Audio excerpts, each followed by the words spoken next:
আসসালামু আলাইকুম।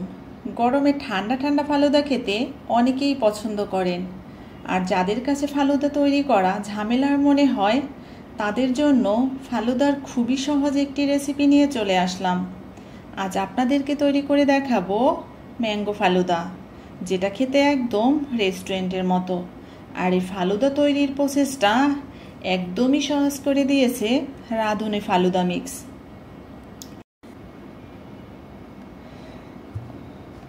আর আমি এখানে যেটা নিয়েছি সেটা হচ্ছে ম্যাঙ্গো ফ্লেভার।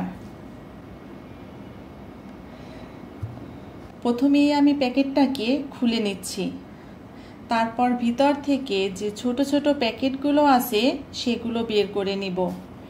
এখানে আছে দুটো জেলো প্যাকেট, আর অন্য প্যাকেটটিতে সাবুদানা, নুডলস আরও কিছু উপকরণ মিক্স করা আছে। এবার আমি জেলির প্যাকেটটা কেটে নিব। চুলায় একটি প্যান বসিয়ে এর মধ্যে দিয়ে দিচ্ছি 1 কাপের একটু কম পানি। এখানে পানির পরিমাণ ছিল 200 ml। এবার কেটে রাখা জেলিটা দিয়ে দিচ্ছি, আর এটাকে জাল করে নেব 2 থেকে 3 মিনিটের মতো। এই জেলির মিশ্রণটাকে খুব বেশি জাল করার কোনো প্রয়োজন নেই, কারণ এখানে আমরা পানির পরিমাণটা কমিয়ে দিয়েছি। এবার কালারটাকে আরেকটু রিচ করার জন্য আমি এখানে 2 ফোঁটা ফুড কালার দিয়েছি। এটা পুরোই অপশনাল, চাইলে আপনারা স্কিপ করে যেতে পারেন। এবার জেলিটাকে নামিয়ে সরাসরি যে পাত্রে সেট করব সেই পাত্রে দিয়ে দেব। জেলিটা ঠান্ডা হবার পরে এটাকে নর্মাল ফ্রিজে রেখে দিব। একইভাবে আমি বাকি জেলিটাও তৈরি করে নিচ্ছি। 200 ml পানির মধ্যে জেলিটা দিয়ে দিচ্ছি, আর 2 থেকে 3 মিনিটের মতো জাল করে চুলা থেকে নামিয়ে নেব। যে পাত্রে জেলিটা সেট করব সেই পাত্রে জেলিটাকে দিয়ে দিব, আর ঠান্ডা হলে নর্মাল ফ্রিজে রেখে দিব। আর সেই সাথে আমরা ফালুদার তৈরির বাকি প্রসেসটা কমপ্লিট করব। এখানে অন্য যে প্যাকেটটা ছিল এটা কেটে নিচ্ছি।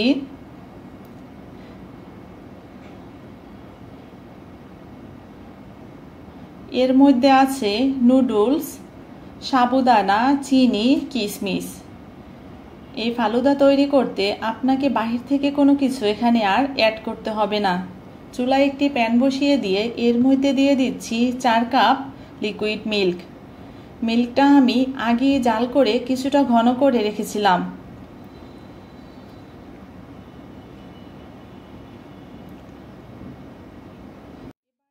এবার এর মধ্যে দিয়ে দিচ্ছি 1/4 কাপ গুঁড়ো দুধ।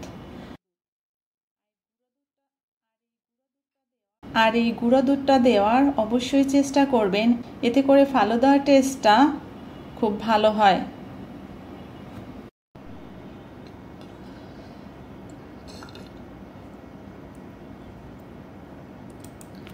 এবার বাকি যে প্যাকেটটা কেটে রেখেছিলাম ওটা দিয়ে দিব। এবার নেড়েচেড়ে মিশিয়ে এটাকে জাল করে যাব যতক্ষণ না সাবুদানা আর নুডলসটা পুরোপুরি সিদ্ধ হয়ে আসে। মিশ্রণটা এ পর্যায়ে কিন্তু অনেকটা ঘন হয়ে এসেছে। আমি আরও কিছু সময় এটাকে জাল করে নেব। এ পর্যায়ে মিশ্রণটা কিন্তু অনেকটা ঘন হয়ে এসেছে, আর এর ভিতরে থাকা সাবুদানা আর নুডলস কিন্তু পুরোপুরি সিদ্ধ হয়ে গিয়েছে। এবার এটাকে আমি চুলা থেকে নামিয়ে সরাসরি একটি সার্ভিং ডিশে দিয়ে দিব।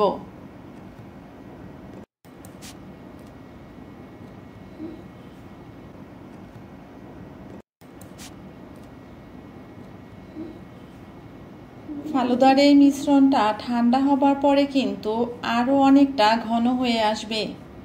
দেখুন, আমার এখানে ফালুদার মিশ্রণটা কিন্তু আরও অনেকটা ঘন হয়ে গেছে।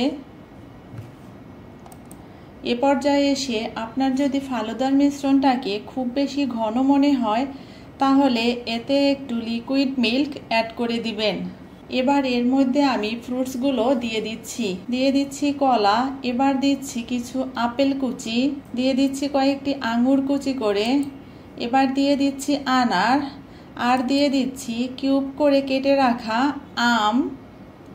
এবার এটাকে নেড়ে চেড়ে আর এই ফ্রুটসটা আপনার পছন্দ মতো অ্যাড করে নেবেন। চাইলে আপনি এখানে শুধু কলা আর আপেল দিয়েও এটাকে সার্ভ করতে পারেন। ডেকোরেশনের জন্য আমি উপর থেকে কিছু বাদাম, আনার,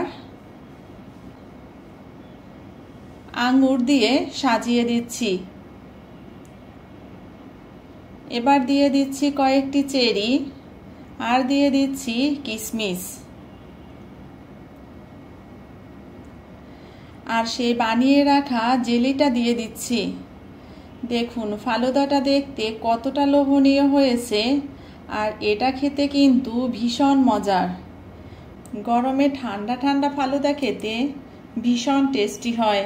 আশা করি আমার আজকের রেসিপিটিও ভালো লেগেছে, আর রেসিপিটি ভালো লাগলে অবশ্যই একটি লাইক দিবেন, শেয়ার করবেন এবং আমার চ্যানেলটি সাবস্ক্রাইব করে দিবেন।